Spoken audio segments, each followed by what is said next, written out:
kakak lo yang masak sama mama. Makan ya, enak nggak? Tuh, enak. Bapak kenapa, Pak? Terharu. Ya Allah Rabbi, alhamdulillah, alhamdulillah.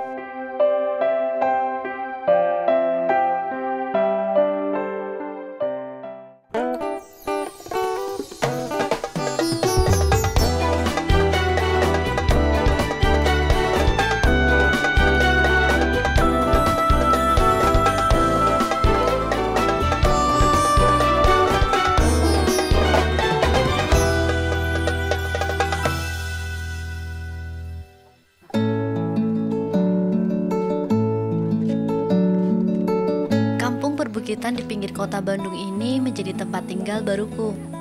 Seakan menyepi dari hiruk-pikuk Jakarta, aku berteman dengan bentang alam kehijauan serta segarnya udara. Di Kampung Batu Kampaan, Desa Mekarjaya, Kabupaten Bandung ini, aku juga menemukan keluarga baru serta seorang adik yang membutuhkan kehadiranku.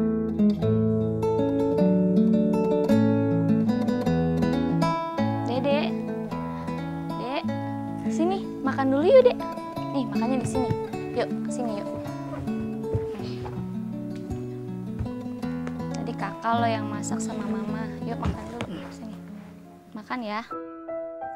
Di rumah sederhana milik Pak Ita dan Ibu Anih ini, aku berteman akrab dengan anak bungsu mereka, Dede Ramdhani. Dede yang berusia 18 tahun ini berbeda dengan anak lain. Organ tubuhnya tak bisa berfungsi normal. Ia tak bisa duduk, apalagi berjalan dan berlari. Tangan kakinya pun susah digerakkan. Praktis, satu-satunya gerakan yang bisa ia lakukan hanyalah berguling-guling. Makan ya, enak nggak? Tuh, enak. Tadi kakak yang bikin sama mama. Ya kan? Tadi lihat kan kakak yang bikin? Jadi harus dimakan. Kondisi Dede membuat ia bergantung sepenuhnya kepada orang tuanya. Nah, selama aku di sini, aku berusaha menggantikan peran bapak dan ibu. Misalnya menyuapi Dede ini. Untunglah Dede termasuk anak yang penurut. Jadi aku gak begitu kesulitan nyuapin Dede. Mau minum? Udah makan? Nih ada mama. Ih seneng ya ada mama ya. Iya seneng. Tuh minum. Minum. Tuh mama bawain minum. Sebenarnya aku prihatin banget dengan kondisi Dede. Ia tak pernah keluar rumah, jadi ia tak punya kawan. Sepanjang waktu Dede hanya berbaring saja di dalam rumah. Ibu, ini dari lahir Dede emang kayak gini? Iya. Tapi pas lahir, dia lahir normal? Normal lahir. Oh jadi pas lahir, Dede mah baik-baik aja. Terus 5 hari. Setelah 5 hari, si Dede sakit. Waktu ibu melahirkan Dede, usia kandungannya sudah berumur lebih dari 9 bulan 2 minggu. Makanya air ketuban ibu sudah berubah warna menjadi kehijauan dan meracuni bayinya. Ibu juga sempat memeriksakan Dede ke puskesmas juga ke rumah sakit di Bandung. Namun pengobatan Dede terpaksa dihentikan karena kendala biaya. Akhirnya ibu memutuskan hanya merawat Dede di rumah. Selama 18 tahun, si Dede nggak bisa ngapa-ngapain, si Dede nggak bisa keluar. Terus ibu nggak pernah jenuh, ibu nggak pernah ngeluh, ibu ngerasa ikhlas ya Bu ya. Iya. Ibu ngerasa ikhlas ngurusin Dede. Aku bisa bayangin bagaimana tabah dan tegarnya ibu mengurus keperluan Dede selama 18 tahun ini. Sungguh, ibu adalah sosok yang bermental baja. Seperti juga aku nggak ngebayangin kalau seandainya nggak ada ibu, siapa yang ngurusin Dede? Kalau nggak ada bapak, siapa yang ngurusin Dede? Sedangkan Dede masih muda, umurnya masih 18 tahun. Masih panjang perjalanan Dede buat menuju dewasa. Cerita ibu ini juga mengingatkanku akan mama dan papaku yang ada di Jakarta. Aku jadi ingat sama mama di rumah. Soalnya si ibu 18 tahun, sabar banget. Gitu juga sama mama. Mama di rumah, papa selama 22 tahun ngurusin aku. Aku kadang suka ngelawan. Semoga saat aku menjadi ibu nanti, aku bisa sebaik ibu dan mamaku. Ibu nanti usaha ya Bu ya. Kalau aku sebenarnya nggak tega kalau sampai harus ninggalin ibu. Saat ini aku ikut bapak untuk menebang pohon. Kata bapak, ia memerlukan kayunya untuk membuat gagang pacul. Bapak memang membuat gagang pacul saat ada yang memesan.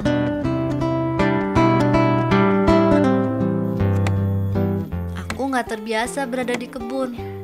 Gatel banget nih, banyak semut-semut gede-gede gitu, semut-semut rang-rang. Karena udah niat, ku lanjutin aja nebang pohon. Semangat. Aduh, capek banget. Batangnya keras banget. Walaupun kecil tapi keras, kuat.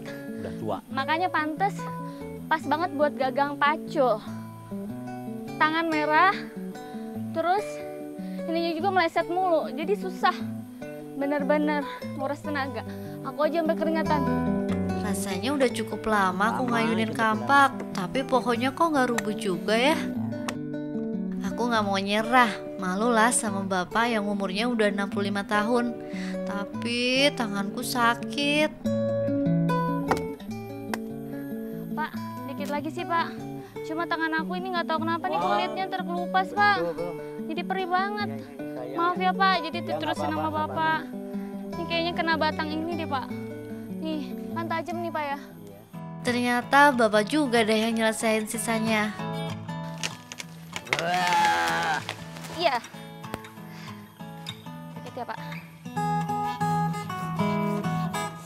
Tahap selanjutnya adalah mengukur batang pohon yang mau dijadiin cangkul, lalu memotongnya. Ini udah diukur 90 cm, cukup buat gagang cangkul. Kata Bapak ini dulu cukup, nanti sisa yang panjang itu bisa buat keperluan lain. Lalu batang pohon ini mau ku bawa ke rumah untuk selanjutnya dibuat cangkul. Berat banget ternyata. Batang pohon harus digergaji sampai ukuran yang tepat. Karena nggak terbiasa pakai alat pertukangan, kerjaanku lambat banget. Terasa ya? Sulit susah ya? Iya Pak. Itu bukan ahlinya itu. Kalau udah ahlinya mah nggak sulit seperti ini. Makanya orang Sunda bilang yang mahal itu bukan nilai barangnya, tapi nilai ilmunya, kreativitasnya, gitulah. Segera kurasakan kebenaran kata-kata bapak. Kata-kata yang ia peroleh setelah ditempa kerasnya hidup puluhan tahun. Yang penting Bisa nggak? Iya.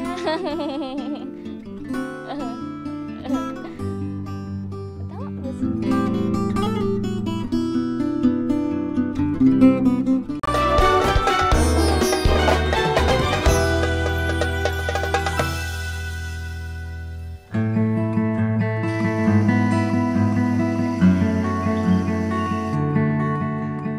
Proses membuat gagang cangkul memang lumayan panjang.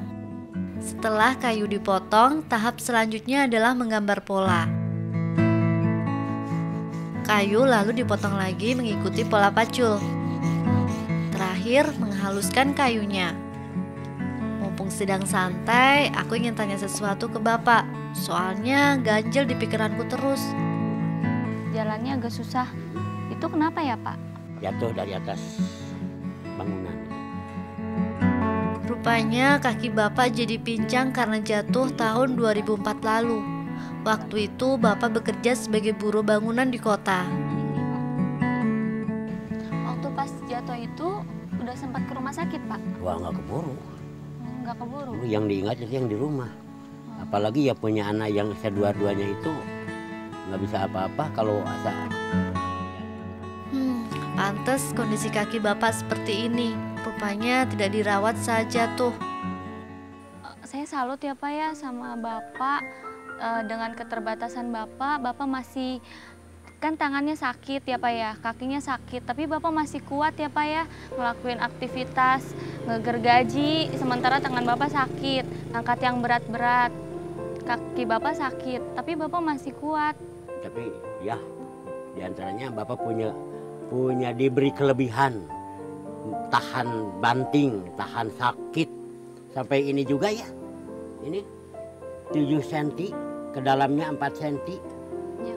Tidak 1 bulan bisa berjalan lagi. Apa sih yang bikin Bapak semangat gitu Pak ngelakuin semuanya? Ya, bisa aja itu yang jadi dorongan itu. Lihat yang harus dipelihara aja itu. Siapa itu Mau Pak yang perlu makan, dipelihara Pak? minumnya, pakaiannya, kayak anak yang dilihatnya. Oh, yang bikin Rasa semangat tanggung Bapak jawab anak ya Pak itulah. ya? Rasa tanggung jawab. Ya Allah, rupanya ini yang membuat Bapak pantang menyerah. Ia bisa bertahan bekerja dengan kaki yang tak sempurna. Rasa cinta dan tanggung jawabnya kepada keluargalah yang menggerakkan Bapak. Yang aku dapat dari Bapak, semangatnya Bapak, dan juga aku yang masih muda harus termotivasi dari semangatnya Bapak, biar nggak kalah sama Bapak yang udah berumur.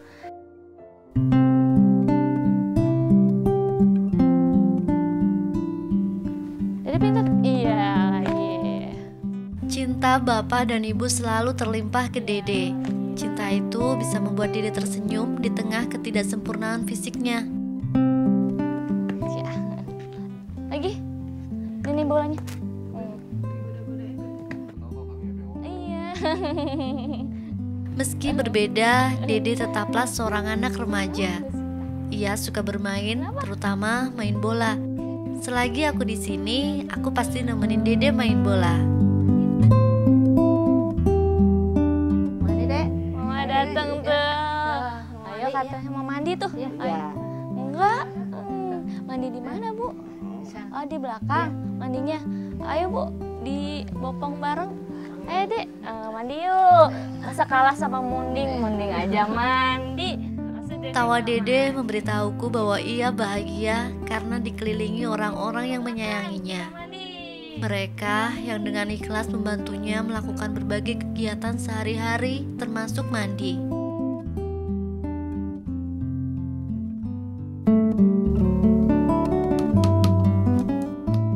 Jika tak ada yang memesan gagang pacul, Bapak mesti mencari penghasilan tambahan untuk memenuhi kebutuhan sehari-hari. Salah satu yang sering dilakukan adalah membuat tempat parsel.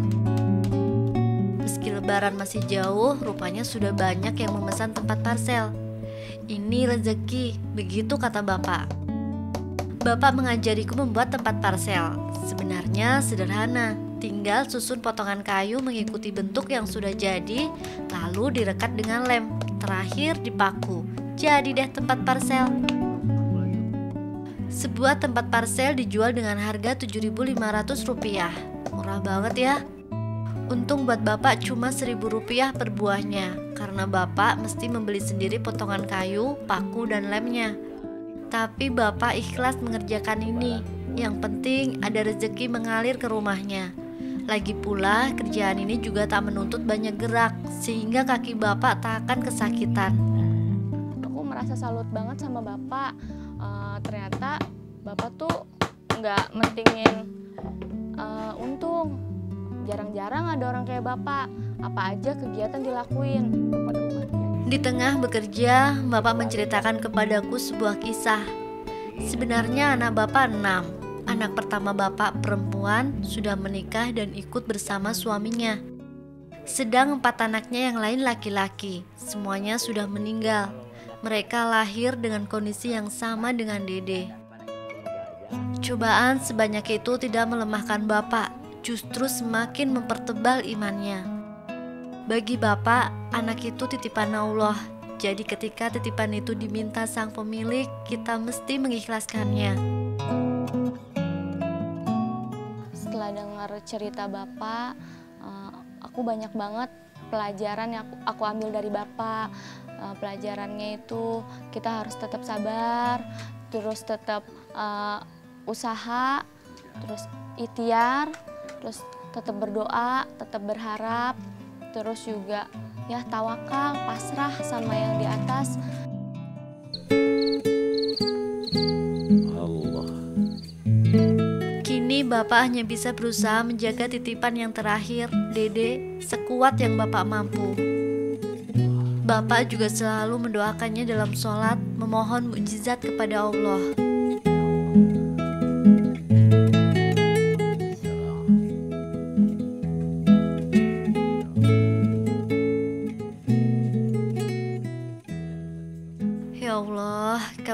Dengarkanlah doa hambamu yang taat ini. Ketabahan dan keikhlasannya menjaga keluarga adalah inspirasi buatku. Tolong kabulkan doanya ya Allah. Ngangkatnya susah banget, soalnya isinya penuh. Rasanya mau pingsan.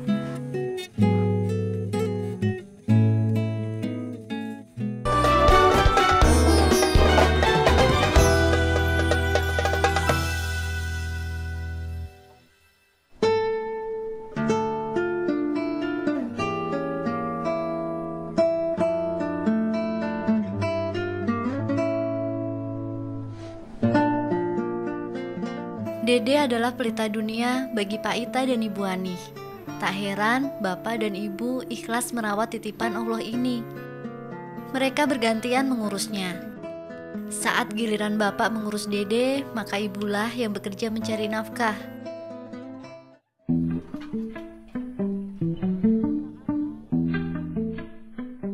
Nafkah ibu berasal dari sayur-sayuran yang sedang kugendong ini. Ya, ibu adalah seorang penjual sayuran keliling. Sebagian sayuran yang ibu jual dibeli dari pasar, sisanya dipetik dari kebun. Kali ini ibu mengajakku memetik daun singkong. Sekarang Nunu mau nemenin ibu ke kebun, mau ngambil daun-daun yang nantinya mau dijualin ke tetangga. Cuman ini aku bawa dagangannya berat banget, sampai-sampai punggungku sakit banget nih. Maklum, gak biasa bawa gendongan berat. Bawa barang sedikit berat aja, bauku langsung protes. Ibu memintaku segera memetik daun singkong biar bisa dijual sekarang. Kata ibu, aku cuma perlu metik daun yang muda. Bu, sampai berapa banyak nih Bu daunnya? Udah cukup belum Bu? Udah cukup. Ya. Ini cukup berapa ikat Bu yang kita petik Bu? 11 ikat aja. 11 ikat cukup ya Bu ya? Ya.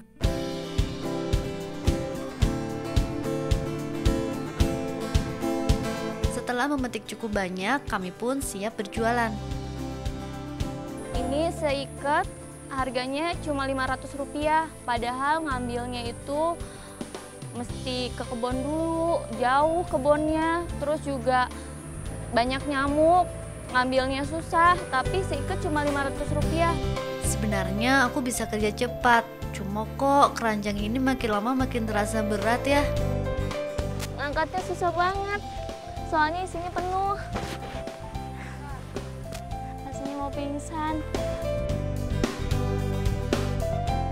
Rasanya tidak percaya, ibu yang sudah berusia 53 tahun kuat mengangkat keranjang ini setiap hari, sambil keliling pula. Serius, ini berat. Ibu menuntunku ke deretan rumah warga terdekat. Emang gak jauh sih Bu, cuma jalannya menanjak, napasku jadi ngos-ngosan. Gak apa-apa lah, yang penting aku bisa bantuin ibu jualan sayur. Sayur Bu, sayurnya Teh. Sayur. Sayurnya Bu. Sayurnya Teh.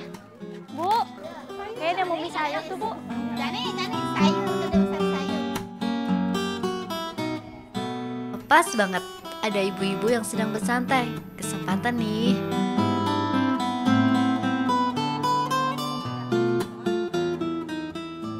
Ibu daun singkongnya mau? Ada lagi yang mau dibeli nggak Bu? Ada cengek nih Bu. Ya. Mau cengek buat sayur. Berapa Ibu? 1.000. Oh 1.000 aja buat Ibu. Mau lagi Bu? Ini ada. Ini toge. Sayur sop Bu. Sayur sop Mak. Mau sayur sopnya Mak? Alhamdulillah, ibu-ibu ini membeli banyak sayuran.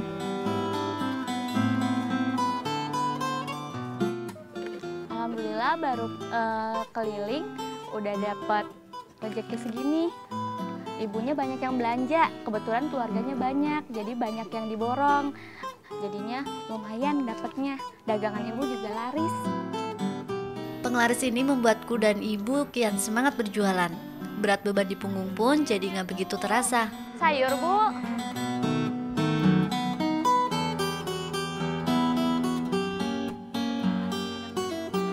Dipilih Bu daun sampenya. Seikat Rp1.500. Mau berapa ikat, Bu? Ibu ini metiknya jauh. Metiknya juga kemahalan. Di Jakarta mah lebih mahal, Ibu. Seikat 1.500. 3 ikat aja 500 ya, Bu ya. Beda orang, beda pula karakternya. Pembeli berikutnya suka banget nawar harga. Padahal harganya kan udah sangat murah, Teh. 6.200, Bu. Kembalinya, Bu. Buat di sini aja. Makasih ya, Ibu ya. Ibu baik banget, udah diborong. Kembaliannya buat kita. Makasih ya, Bu ya. Menjelang siang, ibu mengajakku pulang. Ibu memang tak bisa berlama-lama meninggalkan Dede. Ibu, kita hari ini dapat 22.000. Iya. Biasanya Ibu dapat berapa, Bu? 18.000. Oh, 18.000. Capek-capek keliling gitu dapat 18.000. Berarti sekarang ada lebihnya ya, Bu ya? Kalau 18.000 biasanya hasilnya buat apa, Bu? Beli lagi pasar, beli singkong. Oh, buat modal lagi ya, Bu Iya, ya? modal lagi. Kalau ada sisanya buat apa, Bu? Makan, Buat makan.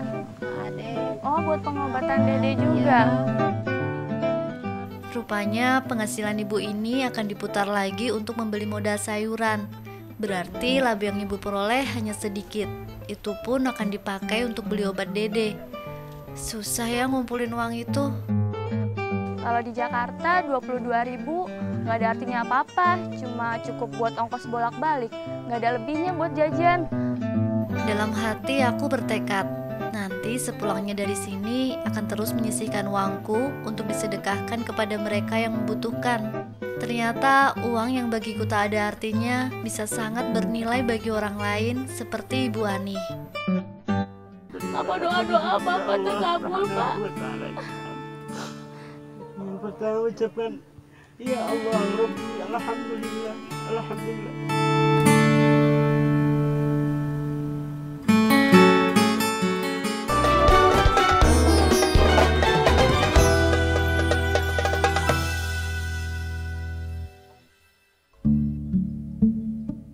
Kebersamaanku dengan Pak Ita, Bu Ani, dan Dede beberapa hari belakangan ini sungguh indah. Aku belajar untuk bahagia dalam segala kekurangan yang kita punya. Kini aku mengerti, kebahagiaan itu bisa kita ciptakan sendiri, tak perlu menunggu keajaiban. Dede dengan senyum tulusnya, ibu yang tegar mengurus Dede serta mencari sesuap nasi, serta bapak yang tak putus asa dan selalu bersyukur. Mereka adalah orang-orang yang mampu menyinari hatiku. Kini aku sadar, sesulit apapun keadaan, kita mesti terus berusaha berdiri di atas kaki sendiri, mandiri. Sebab Allah tak akan memberi cobaan di luar batas kemampuan umatnya. Sayangnya waktuku hampir habis. Jakarta terus melambaikan tangannya memanggilku pulang. Setelah berhari-hari aku tinggal di keluarga Bapak Ita dan Ibu Ani, sekarang saatnya aku pulang. Sebelum pamit, aku pengen ngasih sesuatu dulu buat Ibu sama Bapak. Semoga sesuatu ini bermanfaat buat kelangsungan hidup Ibu nantinya ya Pak ya, ya Bu ya. Sayang kali.